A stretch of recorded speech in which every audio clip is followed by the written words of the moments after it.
अस्सलाम वालेकुम नाज़रीन। प्रोग्राम विसाख्तना तो मेज़बान शाकिर हुसैन शाकिर पाकिस्तान टेलीविज़न मुल्तान स्टूडियो तो हाजिर।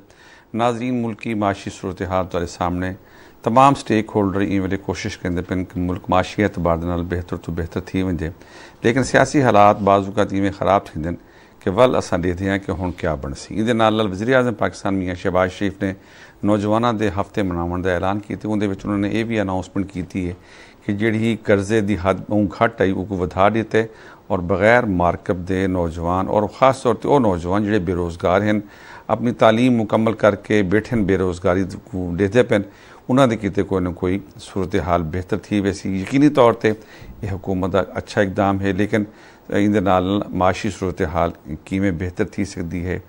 ई मौजू पर गुफ्तगू करन किते मौजूद हैं मुल्क के नाम पर माहिर तालीम, दानिश्वर, तजिया निगार और जायज़ा निगार माहिर इक़्तिसादियात हैं प्रोफैसर अकबर नूर साहब। तक को असां जी आया को आते हैं और तुसां हमेशा सारे प्रोग्रामां दे विच आंदे हो और बड़ी अच्छी गुफ्तगू अता करेंदे हो। सारे दूजे मेहमान माहिर तालीम हैं, माहिर मुआशियात हैं, तजिया निगारी हैं प्रोफैसर मोहम्मद यूसुफ सदीकी साहब। यूसुफ साईं तक को असां खुश आमदीद आते हैं। अकबर साहब जिहड़े वेले तुसां आंदे हो सबको अपनी मईशत के बारे ना अच्छी अच्छी खबरां सुनने की उम्मीद होंदी है। ये दसो कि एक लंबा अरसा थी गए मौजूदा हुकूमत को आए, लेकिन अज तक असां बेशुमार शैवां दे उत्ते कंट्रोल नहीं कर सके। पहले सबको दसो उनकी क्या वजूहत तक नज़र आते हैं? शाकिर भाई बहुत शुक्रिया। सब तो पहले तो मैं तुहानू शुक्रिया अदा करे कि अपने वैल्यूएबल प्रोग्राम में तुसें इनवाइट किया। सर मसला ये कि जी जितनी भी साड़ी ये इकनॉमिक सिचुएशन है इंदे बहुत सारे डायलामाज होने, इंदे बहुत सारिया चीज़ा आपस में कंट्राडिक्ट करेनियां। अच्छा वल जी अजकल साड़ी इकनॉमिक्स है वो इकानोमी जस्ट इकनॉमिक्स बेस नहीं होंदी, एक पॉलिटिकल इकानोमी होंदी है। अच्छा ਇਹਦਾ बहुत सारा इनसार साढ़े सियासी इस्तेहकाम ते भी आउंदा है। फिलहाल पाकिस्तान दे विच जिस तरह की सिचुएशन है वो सारी इकानोमी चूँकि पहले ही कर्जे ते चलती पई आई। मजीद ये है कि चूँकि जिस वक्त असां इंतहाई तले चले गए हैं अपनी इकानोमी के हवाले नाल, सारे कोल पेमेंट्स देवन वास्ते पैसे कोई नहीं हैं, इंपोर्ट्स का बिल पे करने वास्ते अगर सानू फौरी तौर पर IMF का बेल आउट पैकेज नहीं मिलता जो कि मुख्तलिफ नैगोसीएशन उन्होंने नाल थीनियां पईयां, तो मजीद मुमालिक भी सब कर्ज देवन वास्ते तैयार कोई नहीं है। तो चूँकि असां अपने सोर्सेज सारे असां अज तक बनाए नहीं ना, उन्होंने सोर्सेज की वजह नाल असां अपने आप को ग्रो करने की कोशिश की है। हालात इन कि इस पोलिटिकल इंस्टेबिलिटी की वजह नाल ओवरऑल इकानोमी भी वो बड़े ओदा यानी डिप्रेशन की तरह क्राइसिस का शिकार। तुसां देखो डॉलर की वैल्यू कितनी तेजी नाल उत्ते वहदी पई है। वो डॉलर की डिमांड चूँकि वधदी है तो उसकी वजह नाल साडे रुपए के उत्ते भी प्रैशर बहुत ज़्यादा वध वैंदा है। मतलब जिहड़ी डिमांड वधदी पई है सब लोगों को चाहिए को अपनी जिम्मेदारी पूरी करन, वो जिहड़ी बहर दी शैवां इस्तेमाल करेंदे पैन उहदे च अपना हिस्सा पावन और मुल्क की मसनूआत का इस्तेमाल करन। जी ये अच्छा सवाल है, लेकिन ये भी कई तरह के इशूज़ हैं। मसलन असां हमेशा ये चाहने कि भी एक्सपोर्ट्स वधन और इंपोर्ट्स घट थी वन ताकि सारा इंपोर्ट बिल घट हो सी, तो इनकी वजह नाल डॉलर के उत्ते सारा इतना ज़्यादा डिपेंडेंसी ना हो सी। लेकिन वो भी कई इशूज़ हैं चूँकि सारी अपना गवर्नमेंट का रेवेन्यू होंदा नहीं। जिस वक्त असां इंपोर्ट्स नू करटेल करेने या इंपोर्ट्स से कट लेने या टैरिफ ड्यूटी वधाने उन्होंने टैक्सेस ज़्यादा करेने तो गवर्नमेंट का रेवेन्यू भी घट थी वह साफ ज़ाहिर असां बहुत सारी इंपोर्टेड चीज़ा बाहरों मंगवाने उनके उत्ते बहुत सारी कस्टम ड्यूटी आती है। नंबर 2 इस पोलिटिकल इंस्टेबिलिटी की वजह नाल सारियां एक्सपोर्ट्स जिहड़ियां वो भी बड़ी तेजी नाल कम होईयां।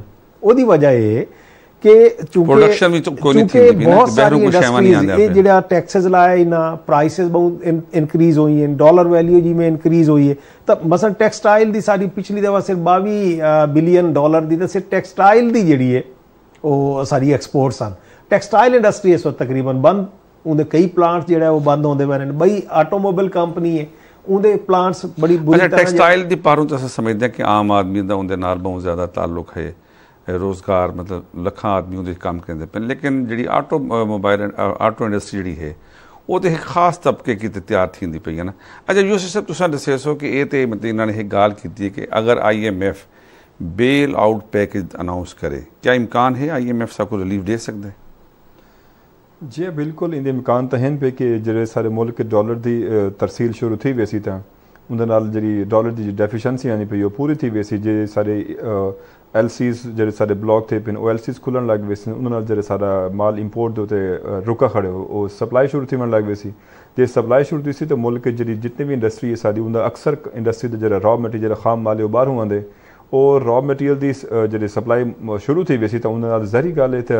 लेकिन असा देखते पे हैं कि पिछले कई महीनों तो बहरों कोई शह नहीं आती पई और मुल्क की हर इंडस्ट्री इन वेले तकरीबन मुतासर थी गई है।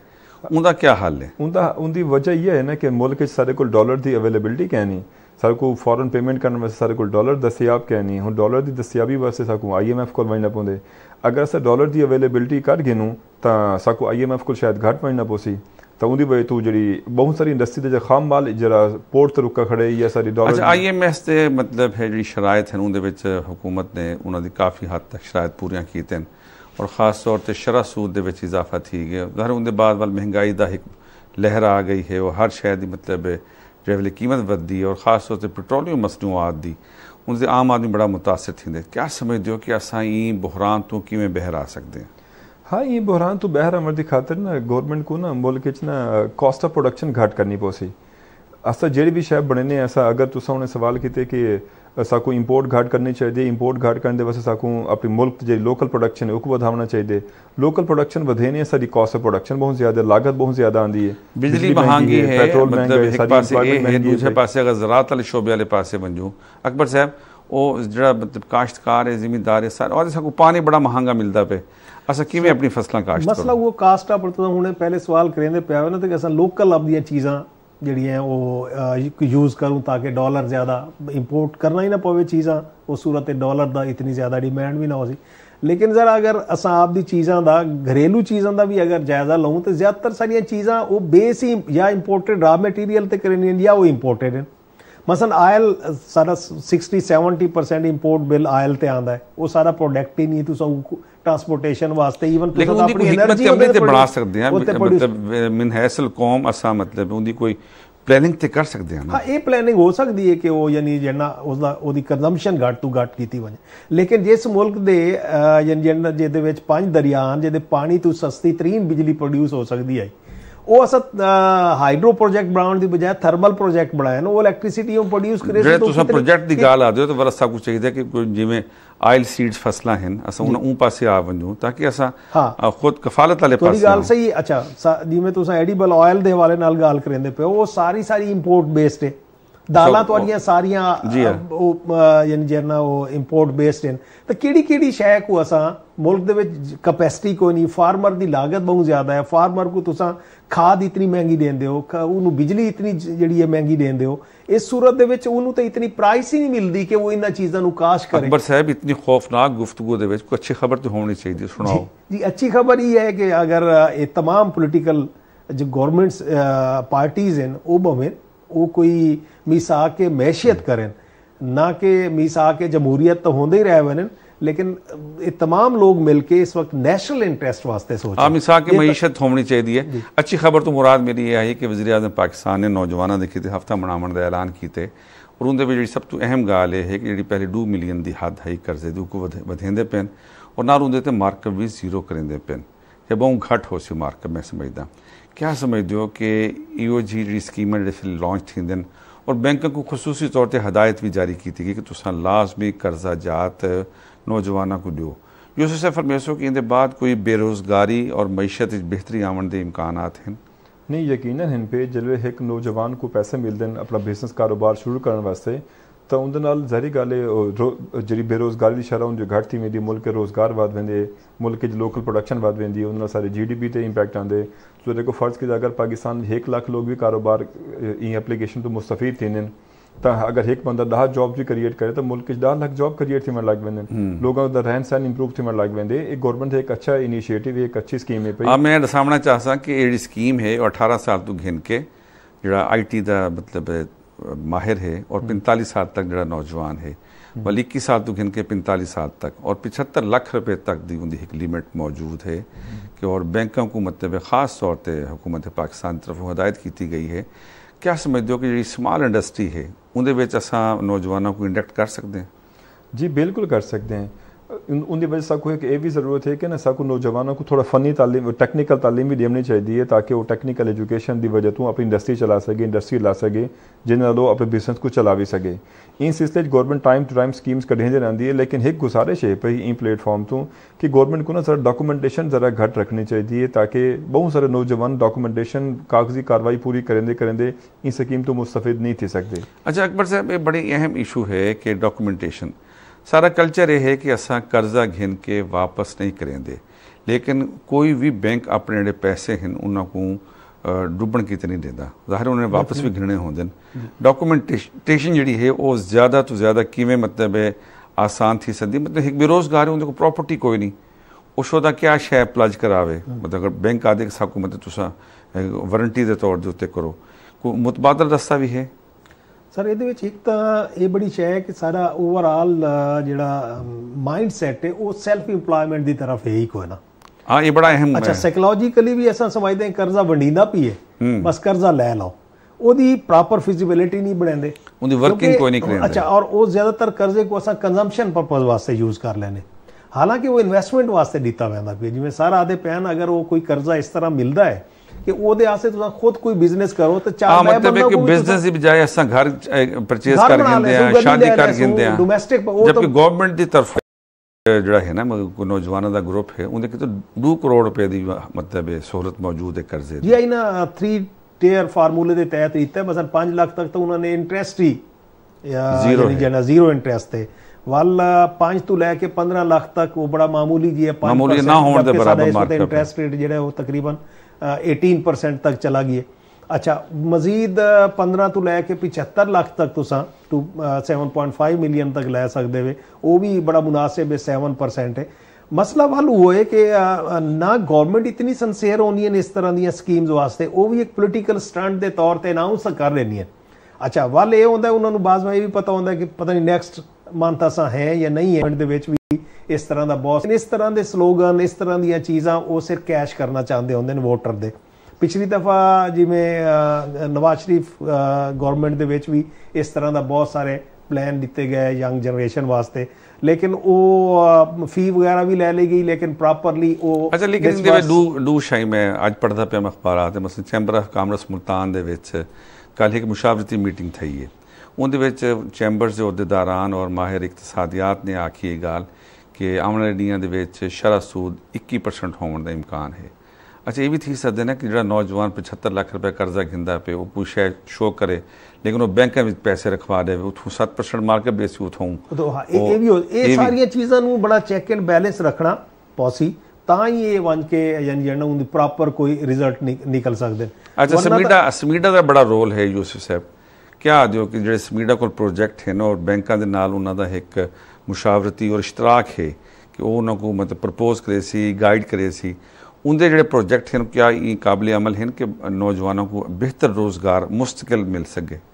जी समीडा के जो प्रोग्राम्स हैं पे यकीनन काबिल अमल हैं पे अगर तुसा डिवेलप्ड इकोनॉमीज़ को आके देखो तो उन्होंने जरा मईशत का जरा मॉडल होंगे उहियो जे स्टडीज़ उत्ते बेस करना पे होंगे जो समीडा जिन्होंने चलती वधी है। मैं समीडा के कई सारे ट्रेनिंग पहले परफॉर्म करा चुका, समीडा के बहुत सारे प्रोजेक्ट ऐसे हैं जो नेशन वास्ते जरूरी हैं पे कौम वास्ते जरूरी होने। मिसाल के तौर पर सारे नौजवानों को दसो सभी मसलन केड़े मनसूबे हैं उन्होंने मसलन इन्हों एक बिजनेस की ग्रोथ ग्रांट देंगे, बिजनेस नवे बिजनेस को स्टार्ट करने की ग्रांट देंगे, ना सिर्फ ग्रांट देंगे बल्कि तो उनकी अकाउंटिंग सिखाते हैं। बिजनेस की जी नेचर है वो क्या है उन्होंने को बेहतर उन्होंने बिजनेस उन्होंने अगर समीडा की वैबसाइट को यूज़ करके देखो उन्होंने खुद तो बिजनेस मॉडल बना के दिते हैं, फिजिबिलिटीज़ बना के दिते हैं, एक बड़ा रोड मैप पे तुसा चाह के प्लान को जस्ट एग्जीक्यूट करने वो एग्जीक्यूशन वास्ते तो मेन पैसे की जरूरत होती वो तो गवर्नमेंट फाइनेंस करेंदी पई है। लिहाजा इन सूरत हाल हूँ नौजवान को जरा कमर बद के तैयार थी के काम शुरू करना पोसी, हिम्मत करनी पोसी, क्योंकि वो एक जी शै चाहिए वो गवर्नमेंट तरफों मिलती पई है, समीडा तरफों मिलती पई है, ट्रेनिंग चाहिए वो मिलती पई है। लेकिन हुण इनके थोड़ा जिहा जरा रोल है ना वो है अस पहले डिस्कस कर चुके हैं जरा कॉस्ट ऑफ प्रोडक्शन सारी लागत बहुत ज़्यादा है पई। हुण नौजवान अगर वो महंगी लागत एक शै बना के जो कंपैटिटिव मार्केट गिन के आते वो वेचण जी ट्रबल थी है। समीडा वालों को वेचण तरीके भी सिखेंदे, मार्केटिंग सिखेंदे, वो अकाउंटिंग सिखेंदे। यूसुफ साहब मतलब हर बैंक जो है ई वेले मतलब हुकूमत की हिदायत जो तैयार बैठे, लेकिन एक खदशा होंदे कि कर्जा गिदे उनते भावें घट मार्कअप है, अगर खुदा न खासा उनका प्रोजेक्ट नाकाम थी गया, नुकसान थी गया, खसारा थी गया, वल वो मतलब उनका क्या हल है? हाँ उनका हल इम्कानात कितनी हैं कामयाबी और नाकामी? उनका पहला हल तो है कि वर्कर को ट्रेनिंग दे के कम शुरू कराया वजे। दूजा हल है कि उनका चेक एंड बैलेंस रखा वजे। जेरे गवर्नमेंट के जेरे टीम होवन वो वन के 2-3 महीने बाद 4 महीने बाद वन के को विजिट कर रहे हैं। जिमें गवर्नमेंट के कई सारे प्रोजेक्ट ऐसे हैं जेरे कामयाबी ना चलते पे, जिमें तालीमी इदारे देन पे, जिमें गवर्नमेंट एक जरा पैफ का प्रोग्राम एजुकेशन का, चूँकि उनका चेक एंड बैलेंस बहुत अच्छा है, लिहाजा वो अपने फ्रूटफुल रिजल्ट देना पे जेरे मकासद बस इदारा बनाया गया है। अगर इंदे उत्ते भी एक प्रॉपर चेक एंड बैलेंस रखा वजे तो मेरे ख्याल आंदे ये भी रिजल्ट देसी। ये तो मुमकिन क्या नहीं तुसे एक लाइट बाली हो तो रोशनी न देवे तो इंशाल्लाह गवर्नमेंट को अकबर साहब तुसा जो कि अकाउंट्स पढ़ेंदे पे हो, ज़ाहिर इकनॉमिक्स, ठीक है, इकनॉमिक्स पढ़ेंदे पे हो, वो जड़ा है सारा सिलसिला कि नौजवान जड़ा है वो टेक्निकल अगर एजुकेशन वाले पासे आवन तो उन्हां दा ज़्यादा बेहतर एक्सपोज नहीं बनता, फ्यूचर बनता उन्हां दा? जी हाँ, ये 3 सैक्टर को बहुत ज़्यादा नुमाइंदगी इस वक्त जड़ा डिवेलपमेंट का बहुत ज़्यादा इनसार है इकानमीज़ वो IT ते साकू आपकी नौजवान नस्ल को IT की तरफ लैके वजना पौसी। और इस दफ़ा जड़ा उन्होंने ये नौजवान प्रोग्राम दिता है उनके भी 3 चीज़ों ज़्यादा फोकस किया, IT नू, ई-बिजनेस नू ते एग्रीकल्चर भी, क्योंकि साड़ी एक बैकबोन है एग्रीकल्चर। तो वो एग्रीकल्चर के भी नौजवानों को, पढ़े लिखे नौजवानों को जड़ा है वो एज अ बिजनेस कमर्शलाइजेशन के तहत एग्रीकल्चर की तरफ आवें, वो कोई जस्ट वे ऑफ लाइफ ना समझें। तो वो भी बहुत सारी ऐसी चीज़ें हैं, बहुत सारी ऐसी क्रॉप्स हैं, बहुत सारी ऐसी वेजिटेबल्स हैं जिन्होंने मॉडर्न तरीके दे नाल कमर्शलाइजेशन वे नाल अगर वो कल्टीवेट की वजन तो वो भी नौजवान को काफ़ी सारा बेनीफिट दे सकती है। इस तरह अगर उन्होंने तो कोई 2 चीज़ा बड़ी अहम हैं कि नौजवान को खाली इवें वंडन की बजाय मॉनिटरिंग के नाल नाल उन्होंने तो फिजिबिलिटी भी पूछी वजे, उन्होंने एक्सपीरियंस भी नीटा वजे, दिलचस्पी क्या है उन्होंने, दिलचस्पी है, उन्होंने गाइडेंस भी दी वजे वाल वन के, यानी ओदा कोई फ्रूटफुल क्या समझदे हो तारा ज़ाहिर नौजवानों दे नाल? सॉरी मैं गल एक करदा पिया, वरना ज्यादातर जेडे इस तरह दी असा स्कीमां चलाईयां ना ओदे बैड डेटा आवे, यानी वो लोग उत्थे साहब ज़ाहिर प्रॉपर बिजनेस नहीं कर सकते, वो वाल इस सिचुएशन नहीं आते कि वो वापस बैंक नू वो पैसा वापस करें। तो अक्सर अगर इंदा यानी असा सक्सेस रेट देखो तो कोई इतना ज़्यादा ज़ाहिर सारे प्रोग्राम का मकसद भी है कि नौजवानों को गाइड किया वजे, उन्होंने दसाया वजे कि हुकूमत वाले किते एक रही भी तुसा भी कुछ ना कुछ हिम्मत करो, ये खाली परेशानी और नौकरी के इंतजार ना रहो, ये हुकूमत की स्कीम तो फ़ायदा चाहो। जी यूसुफ भाई तुसा क्या समझते हो? जी मैं भी यही शायद को सैकिन करे सा कि अजकल के नौजवान को जितना अस बाकी सारी चीज़ें सीखेंदे पे उतना साको अपने नौजवान को ना टेक्निकल एजुकेशन जरूर देनी चाहिए, पर्टिकुलरली कंप्यूटर रिलेटेड उसको नॉलेज जरूर देना चाहिए, क्योंकि आजकल पूरी दुनिया आहिस्ता आहिस्ता बल्कि आहिस्ता आहिस्ता कि हुण तो पीक ते पहुंच चुकी है कंप्यूटर टेक्नोलॉजी वाले पासों। लिहाजा सारे नौजवान को भाई कोई शय भी ना भी हो उनके कोल कंप्यूटर की एजुकेशन हो तो सारा नौजवान बेरोजगार नहीं बनता, उसको कितों ना कितों इंटरनेट से फ्री लांसिंग से 100 तरह के को ना मतलब पैसे कमाने के ना मौके मिल वेंदे। लेकिन ये एक सोने तो सुहागा थी वैसी ना कि उनके कोल पैसे होसन भी सही, ना सिर्फ पैसे कमासी बल्कि दूसरों को भी जॉब दे सकसी, अपने सॉफ्टवेयर हाउस बना सके जितना 15-20 सॉफ्टवेयर हाउस याद है कि प्राइम मिनिस्टर ने दोबारा अनाउंस कर छोड़े कि जो वज़ीर आला पंजाब होंगे हैं तो लोग नौजवानों को लैपटॉप देते हैं, उन्होंने हुण लैपटॉप दोबारा देने का भी ऐलान कर छोड़े। जी एक अच्छा इनिशिएटिव है, उनके नाल ना एक चीज़ है कि ना अपने नौजवानों का ना माइंड सैट भी बनाना चाहिए। सर ने पहले गल की है, तुसा देखो जेरे अस पहले लैपटॉप दिते हैं वो कितने % लैपटॉप प्रोडक्टिव कम वास्ते इस्तेमाल थे। ही शहबाज शरीफ साहब ने जो चीफ मिनिस्टर सन पे वज़ीर आला वाले इन्होंने टैक्सी स्कीम शुरू की थी ताकि लोगों को ना उन्हें फायदा रोजगार आवे। अकबर साहब प्रोग्राम का वेला मुकदा पे नौजवाना कीते तुहाडा क्या पैगाम है कि वो किवें मतलब है कौमी धारे दे विच रोजगार के जरिए शामिल थी सकते? जी पहली गल तो कि सारा नौजवान को अपनी इस तरह की एजुकेशन के वास्ते वजना चाहिए जिहड़ा मार्केट ओरीएंटेड होवे। वो एजुकेशन जिहड़ी वो कंप्लीट करके वजन तो मार्केट नीड बेस्ड होवे, यानी मार्केट दे विच वन के वो जॉब्स ना लभन बल्कि वो इहो जिहा काम करें कि मैं लोगों को भी जॉब्स इन टेक्निकल वोकेशनल जी उन्होंने को होनी चाहिए। नंबर 2 सारा नौजवान इस वक्त जोड़ा है उनके कोल आइडियाज़ कोई नहीं, ये सानू इस तरह की कॉन्फ्रेंसिस इस तरह की वर्कशॉप जड़ियाँ करानियाँ चाहिए जिहदे नौजवान नस्ल नू आइडियाज़ दिते वजने चाहिए। यूसुफ साहब तुसीं नौजवानों को क्या पैगाम देना चाहते? जी मैं उन्हें ये पैगाम देना चाहता कि आजकल तकरीबन हर नौजवान के हाथ एंड्रॉयड मोबाइल है, इंटरनेट टेक्नोलॉजी है, उसको फ्रूटफुल कमा वास्ते इस्तेमाल किया वजे, ना कि मतलब अननेसेसरी एक्टिविटी वास्ते इस्तेमाल किया वजे। मसलन सारे Pakistan. Thank you very much professor Mohammad Yusuf Siddiqui साहब और प्रोफेसर अकबर नूर साहब तुसीं तशरीफ घेन आए। मुल्की माशी सूरत हाल और प्राइम मिनिस्टर ने जिहड़ा नौजवानों किते हफ्ता मनाउण दा ऐलान किते उहदे ते तफसीलां गाल मुहाड़ थई। यकीनी तौर पर आने वाला वक्त अच्छा है और अच्छा हो सी इंशाअल्लाह। इहदे नाल सारे अज दे प्रोग्राम का वेला मुकदा पे। अपने मेज़बान शाकिर हुसैन शाकिर को इजाज़त दे सो। सोहने अल्लाह दे हवाले।